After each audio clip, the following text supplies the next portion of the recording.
आज मैं मायापुरी नगरी की तीर्थ यात्रा के बारे में वर्णन करूंगा। देखो पुत्र भक्तों, जब भी मैं आदेश देकर तीर्थ यात्रा करवाता हूँ, मेरी आत्मा साथ साथ ही रहती है। कलयुग ने भी अपना पीछा नहीं छोड़ा।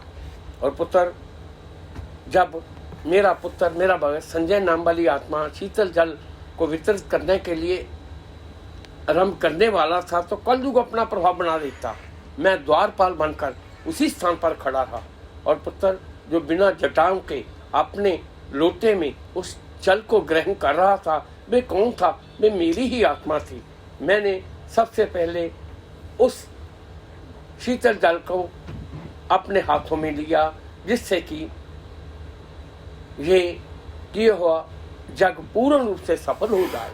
और पुत्र भक्तों, उसके पश्चात ना जाने वैकुंठ लोक के ऋषि मुनि सभी धरती लोक पर उतर आए। अगस्त मुनि, अंगरा ऋषि, च्यवन ऋषि, गौतम ऋषि,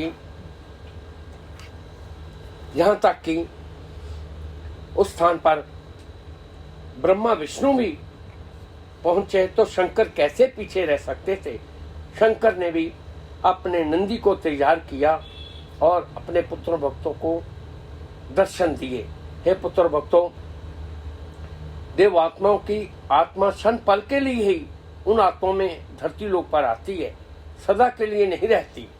ऐसे ही जब मेरा वाचक पुत्र गंगा स्नान कर रहा था, गंगा में खड़े होकर जब वाचक पुत्र ने सभी मेरे भक्तों को स्नान करवाया, उस समय मेरी आत्मा वाचक के रूप में थी। वाचक ने आशीर्वाद दिए। हे पुत्र भक्तों, क्या तुम ये सोच सकते हो धरती लोक पर वैकुंठ लोक जैसा दृश्य नजर आए? हे पुत्र भक्तों, मैंने आशीर्वाद दिए थे। संजय पुत्र, कुलजीत पुत्र, राजेंद्र पुत्र और जो जिस सभी आत्मा ने मायापुरी नगरी की यात्रा के रूप में की हुई यात्रा पूर्ण रूप से सफल है। इसका प्रभाव तुरंत नजर आना शुरू हो जाएगा। हे पुत्र भक्तों, तीर्थ स्थान पर कभी भी मन की वृत्ति कलयुग की ओर नहीं ले जानी चाहिए। देखो पुत्र भक्तों, जो धरती लोक पर पाप कर्म होते हैं, तीर्थ स्थान पर जाकर पापों का नाश होता है। सोचो, यदि तीर्थ स्थान पर पाप कर्म कर दिया जाए तो फिर इस जन्म में नहीं, कई जन्मों तक वे पाप कर्म अपना पीछा नहीं छोड़ता।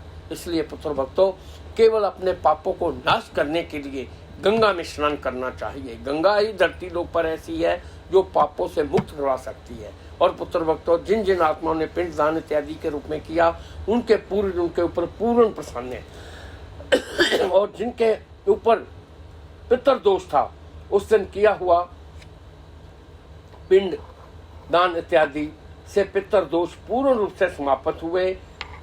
पितर दोष के कारण जिनके घरों में मंगल कार्य नहीं हो रहे थे, उनके घरों में मंगल कार्य होंगे। मैंने ही तो मार्गदर्शन किया हुआ है। हे पुत्र भक्तों, बिना गुरु कृपा के तीर्थ यात्राएं नहीं होती। भौतिक सुख तो इस धरती पर रह जाने हैं। लिया हुआ नाम, दिया हुआ दान जन्मों जन्मों तक अपना प्रभाव बनाता है। देखो पुत्र भक्तों, जब मेरा वाचक पुत्र साधु संतों के रूप में वितरित कर रहा था, उस समय भी मेरे वाचक पुत्र में मेरी ही आत्मा का प्रवेश था। कलयुग ने पीछा नहीं छोड़ा। कलयुग ने आकर एक बार तो मेरे वाचक को नमन कर किया, जिससे कि वाचक के मन में अहम की भावना आ जाए। अरे, मैं इतना बड़ा हो गया, साधु संत मेरे को नमन कर रहे हैं, लेकिन मेरे आशीर्वाद साथ थे, इसलिए कलयुग की एक नहीं चली और ये यात्रा मैंने पूर्ण रूप से सफल की।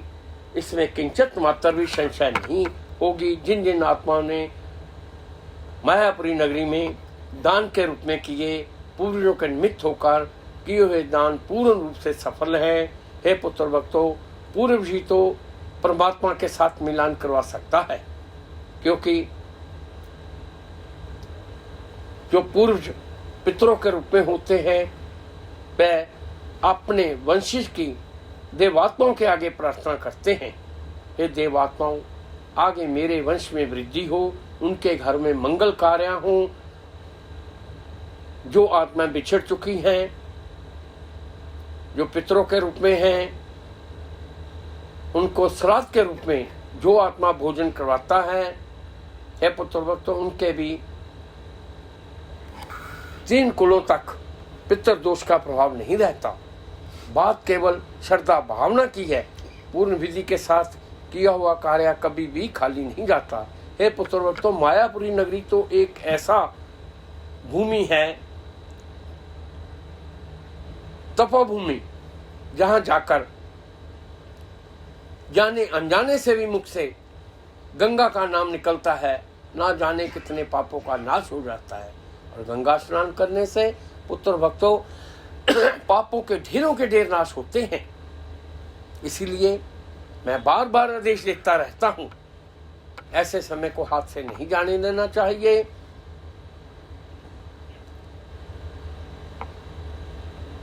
जिसने भी आत्मा ने मायापुरी नगरी की यात्रा की पूर्ण रूप से सफल है।